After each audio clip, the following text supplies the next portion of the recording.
Final example today, k squared b over p to the negative second. What's wrong with that one? Negative. Negative power. Okay, the second object, what's wrong with it? Negative. A negative power. And the third one, what's wrong with it? Nothing. Nothing's wrong. This is 4 to the first, p to the second, b to the first. This minus sign doesn't matter. It's not a negative power.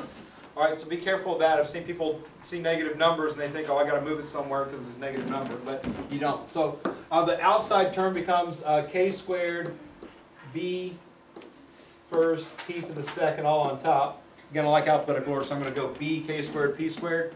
I put a first power on that. Notice it's no longer a fraction. I'm going to put it over 1 since there are fractions in the problem. Just go ahead and keep it looking like a fraction. For the second object, the first term inside the parentheses, a is exactly where it belongs on top, k is exactly where it belongs on the bottom, b belongs on the bottom with k because it's to a negative first power on top. And finally we have negative, so minus. And then 4 is right where it belongs, p squared is right where it belongs, b to the first right where it belongs. Even though I don't change it, I'm going to keep it within the problem. I'm going to bring the whole problem down as I fix stuff. So again, every problem should start off here before you start distributing. Every single term is simple.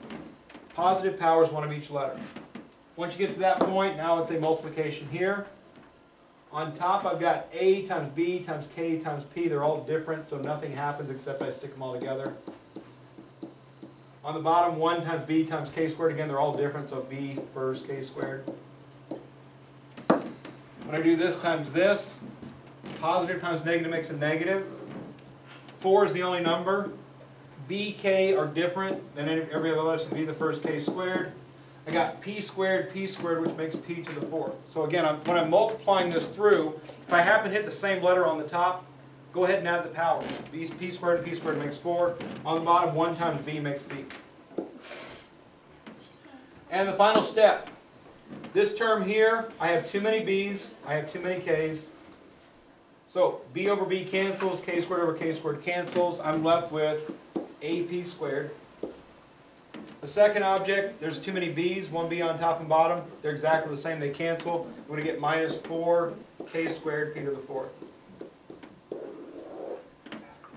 Alright, since they both ended up non-fractional, I just wrote them as whole number structures, no fractions in it. Okay, that happens occasionally. Allow it to happen when it does, that's fine. I put p squared 8.